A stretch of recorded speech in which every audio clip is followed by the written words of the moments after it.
성균관대학교 법학전문대학원의 지성호 교수입니다. 헌법하고 미디어법 전공을 하고 있고요. 방송위원회를 거쳐서 언론중재위원회하고 개인정보보호위원회에서 근무를 했습니다. 현 정부의 언론 정책의 문제점 그리고 대책을 저도 이 발제를 준비하면서 종합적으로 한번 살펴봤습니다. 아주 문제가 많았고요. 총체적으로 얘기하면 언론 정책을 지난 정부에 있어서는 상당히 이제 발전적인 방향에서 해왔는데 이번 정부는 이런 발전적이고 어떤 경제적인 차원에서의 일은 전혀 안 하고 가짜 뉴스를 척결한다라는 그런 미명하에 언론의 자유나 표현의 자유를 굉장히 침해해 왔다. 이렇게 요약을 할 수 있겠습니다. 구체적인 거는 표현의 자유하고 공영 지상파 관련 정책, 종합 편성 관련 정책, 뉴미디어 또 멀티미디어 관련 정책, 그다음에 이제 잘 아시는 표현의 자유 억압 정책 순으로 발표를 드리겠습니다. 표현의 자유는 우리 헌법 제21조 제1항에 언론 출판의 자유라는 이름으로 보장이 되고 있는데, 이거는 개인의 자기결정과 인격 발현을 위한 기본적인 요소고 또 자유민주적 국가 질서를 구성하는 요소로 되어 있습니다. 특히 이 언론 출판의 자유 중에서 방송의 자유는 개인의 자유라기보다는 객관적으로 국민들에게 봉사하는 자유라고 해서, 독일에서는 쉽게 말씀드리면 다른 신문의 자유보다 방송의 자유에 대해서는 진입과 구성, 그다음에 퇴출에 이르기까지 상당히 국가의 통제가 가능한 그러한 자유권이다, 이렇게 보고 있습니다. 민주주의 체제에서 불가결한 요소고요. 다른 민주주의의 발전의 기초가 된다는 의미에서 매우 우월적 지위를 가지고 있다, 이렇게 생각을 하고 있습니다. 다만 여기서 유의하실 것은 이 우월적 지위가 우리 이 나라의 신문방송학과에서는 다른 기본권보다 아주 더 확실하게 이런 그 기본권이다, 확실하게 이렇게 지켜지는 기본권이다라고 해서 그 우월적 지위를 거의 절대적 지위까지 얘기를 하고 있는데, 그렇게까지는 저희 법학에서는 보고 있지는 않습니다. 그래서 표현의 자유라는 측면뿐만이 아니라 이 미디어라는 것은 경제적 가치에도 주안점을 두고 또 국내적인 문제뿐만이 아니라 국제적인 안목에서 미래지향적으로 설계되고 입안되어야 합니다. 그래서 저 개인적으로는 지난 10여 년간 한 달에 한 2번씩 경제학자들하고 포럼을 하고 있습니다. 미디어 경제를 하시는 분들하고 또 KT, SKT 같은 포럼에도 적극적으로 참여를 하고 있고요. 국제적인 이 정책을 저희들이 해야 되는 것은, 예를 들어서 네이버가 구글하고 지금 이제 경쟁 관계에 있기 때문에 구글의 정책도 알아야 됩니다. 이런 여러 가지 것들이 종합적으로 고려돼야 되는 정책이다, 이렇게 보고 있습니다. 좀 먼저 공영방송, 지상파 방송에 관련된 정책을 말씀을 올리겠습니다. 세 가지를 요약해서 말씀드리겠는데요. 이 정권 초기에 잘 아시는 바와 같이 공영방송의 사장이나 이사에 대해서 압박을 하고 교체를 했습니다. 중도 퇴진을 요구했고요.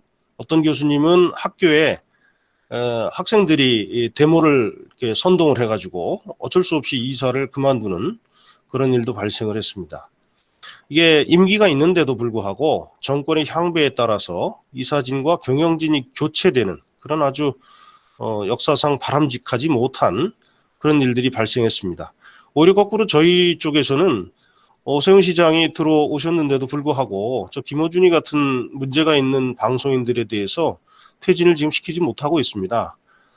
그만큼 저희들 쪽에 어떤 이론적인 배경이라든가 힘이 좀 약한 것 아니냐, 이런 생각을 하고 있습니다. 두 번째는 공영방송의 시청률이 하락하고 있습니다. 그리고 지상파 방송 정책이 부재합니다. 제가 이제 공영방송과 지상파 방송을 구별해서 말씀을 드린 이유는, 대개 공영방송을 지상파 방송이라고 생각을 하시는데, SBS도 지상파 방송이지만 SBS는 공영방송이라고 부르지 않습니다. 그래서 지상파 방송이 큰 개념이고, KBS는 확실하게 공영방송인데 MBC가 이게 공영방송인지에 대해서는 보는 시각에 따라서 약간씩 틀립니다. 여간에 KBS하고 MBC에 관해서 말씀을 드리면 아마 KBS, MBC 같은 거 뉴스 잘 안 보실 겁니다. 저도 뉴스는 거의 안 보거든요. 그리고 어떤 그 오락 프로그램이라든가 뭐 이런 것들이 굉장히 지금 문제가 많아서 시청률이 10% 이하로 지금 떨어지고 천억대 적자를 지금 양쪽 다 보고 있습니다. 그러니까 이제 시청률이 저하되니까 광고 수입이 안 들어오거든요. 그러다 보니까 이제 적자 구조가 계속되고요. 그러면 이거를 과감하게 내부 개혁을 한다든지 아니면 정면 돌파해가지고 KBS 수신료 인상으로 가야 되는데 이러지도 못하고 저러지도 못하고 그래서 지금 양사의 양승동 사장이나 MBC 박 사장님이나 굉장히 곤혹스러운 그런 상황에 있다 이렇게 볼 수 있습니다. 이게 나아지겠느냐? 더 나빠질 거라고 생각을 합니다. 공영방송의 이 위기 탈출을 위해서 저희들이 얘기하는 것은 구조조정을 좀 과감하게 해라. 그리고 시청료 인상도 필요하다면 이게 35년이 지났기 때문에 2,500원을 뭐 한 6,000원 정도 수준으로 하면 좋겠다. 근데 이걸 오히려 KBS 내부에서 하지를 못하는 이유가 KBS에서 시청료 인상을 얘기를 하면 국민들이 10중 8구 구조조정을 얘기하거든요. 이거 같이 오니까 오히려 KBS 내부에서 시청료 인상을 얘기하는 것을 금기시하고 있는 아주 기현상이 발생하고 있습니다. 이렇게 적자가 나는데도 뭐 MBC에서는 최근에 주진우에게 600만 원 지급했다고 그러고요. 뭐 이런 문제들이 발생을 하고 있습니다.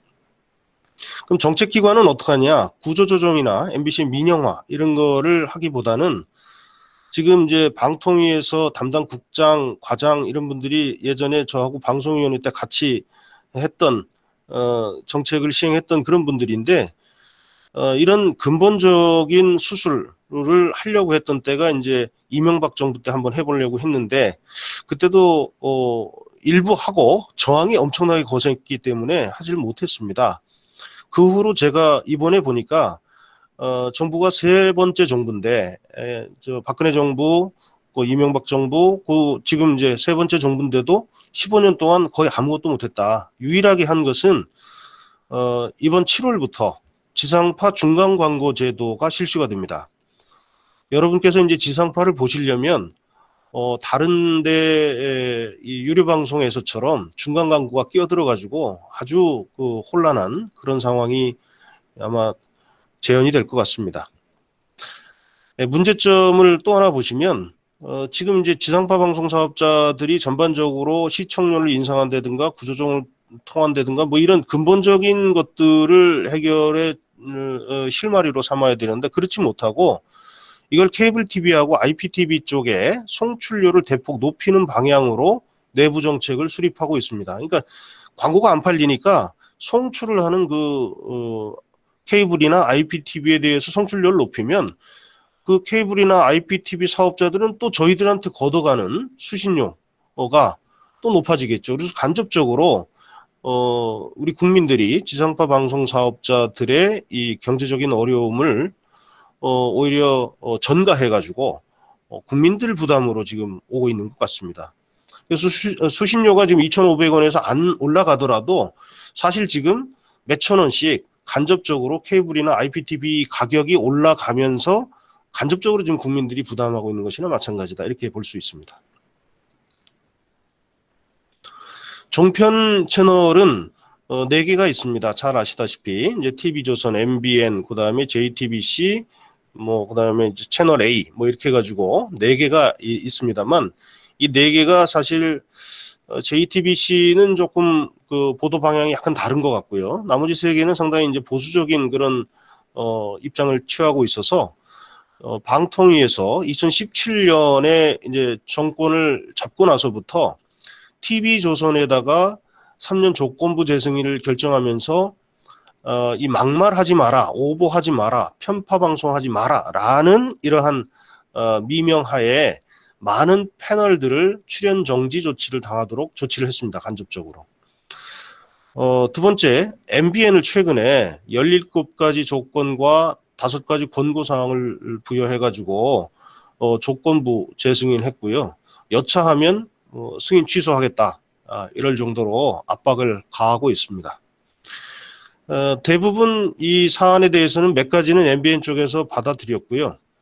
저하고 MBN하고 이제 여러 가지 상의를 하는데 가처분 소송을 대부분 이제 승소하고 있습니다. 그래서 6개월 내에 MBN이 없어지는 상황은 일단은 막아놓은 것 같습니다.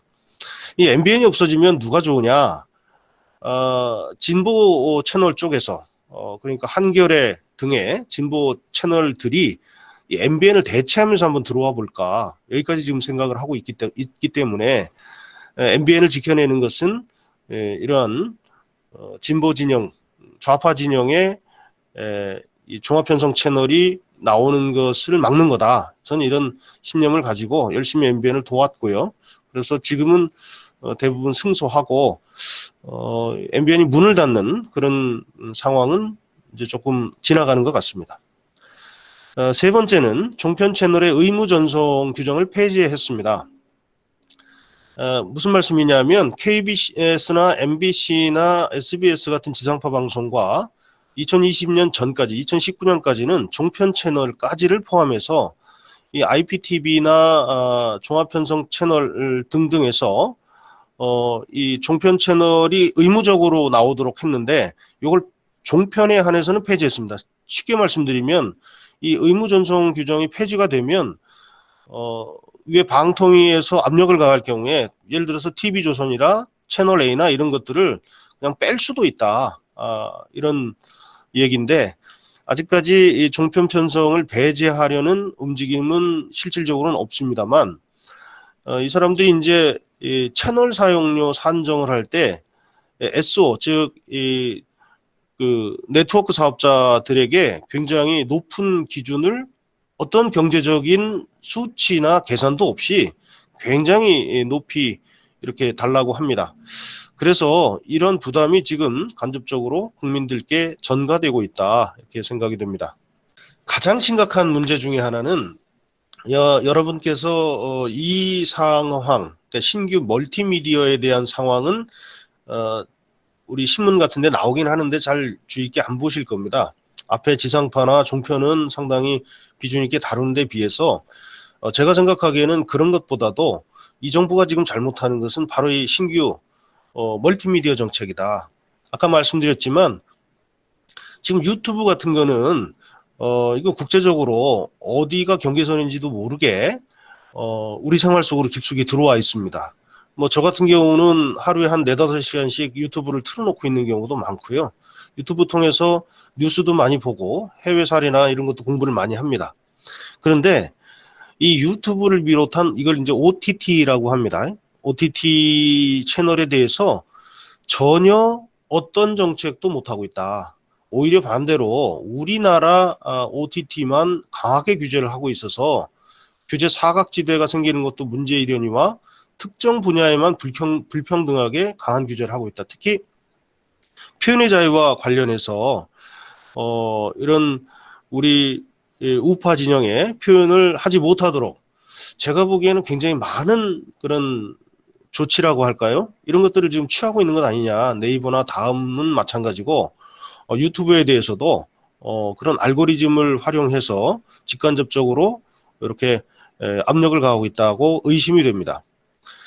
두 번째, 박근혜 정부에서요. 이게 이제 지상파 그다음에 종합편성 이런 것도 중요하지만 앞으로 이 OTT나 유튜브 이런 것도 되게 중요하기 때문에 이걸 합쳐가지고 하나의 미디어법을 통합으로 이렇게 관장하는 기구도 필요하고 또 어떤 법제도 필요하고 이래가지고 통합방송법을 이미 5년 전에 제출을 했습니다. 근데 현재까지 이 정부 들어서 제가 이번에 요 발제 준비하면서 여러 통화를 해보고 취재를 해본 결과 어떤 노력도 안 했다.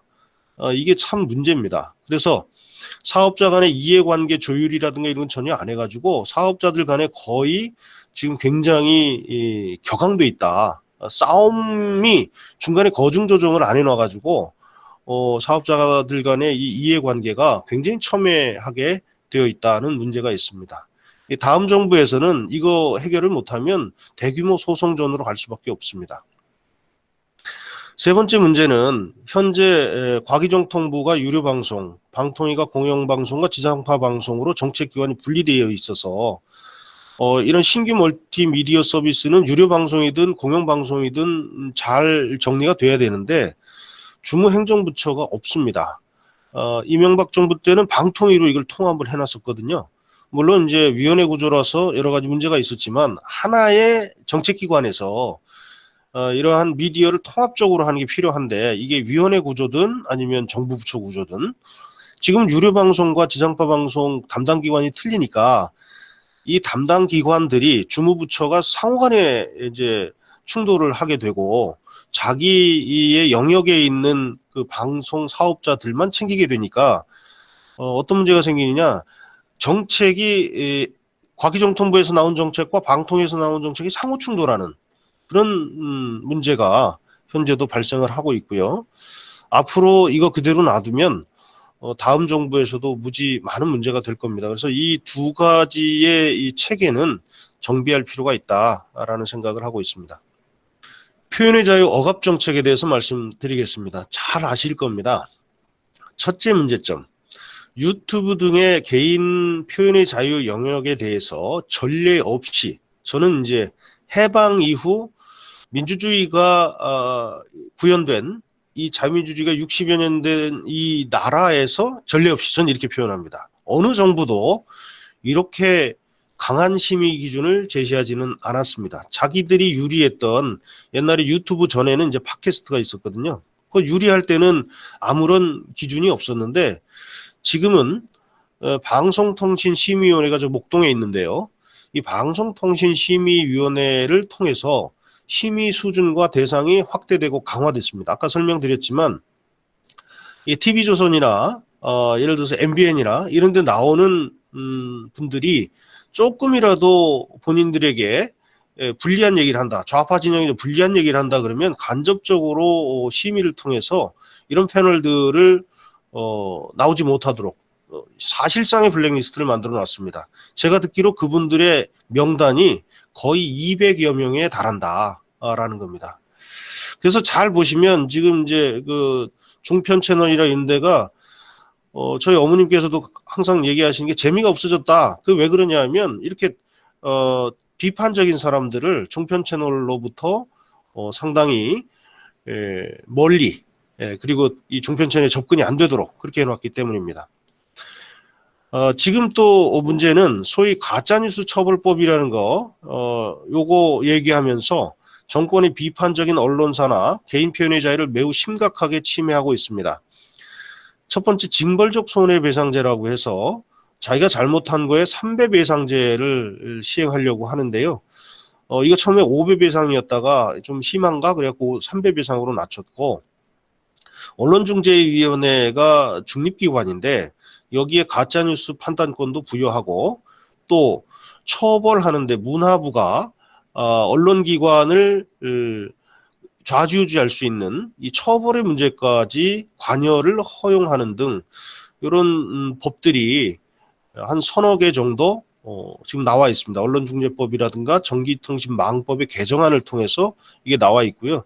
사실 지난번에 이호성 위원장님께서 3년의 임기인데 중간에 한 2년 하다 그만두신 이유가 이 가짜뉴스 처벌법에 대해서 저 이제 학교 스승이시니까 저에게도 물어보시더라고요. 그래서 절대 안 됩니다. 이거 만약에 교수님이 이거 그 앞에 나서서 이거 통과시키면 거의 우리 언론계에서는 굉장히 많은 비판을 받으실 겁니다. 라는 등등의 이런 것들을 고려해서 끝까지 여기 얘기를 안 했습니다. 여기 이제 참여를 안 했더니 중간에 이제 언론중재위원장, 그 다음에 방통위원장 이런 분들을 중간에 내보내는 그런 참사가 지금 빚어지고 있습니다. 세 번째 문제점, 아까 말씀드렸다시피 구글 등의 해외 사업자들에 대해서는 불법이나 음란 표현물에 대해서 효율적인 대처를 전혀 하지 못합니다.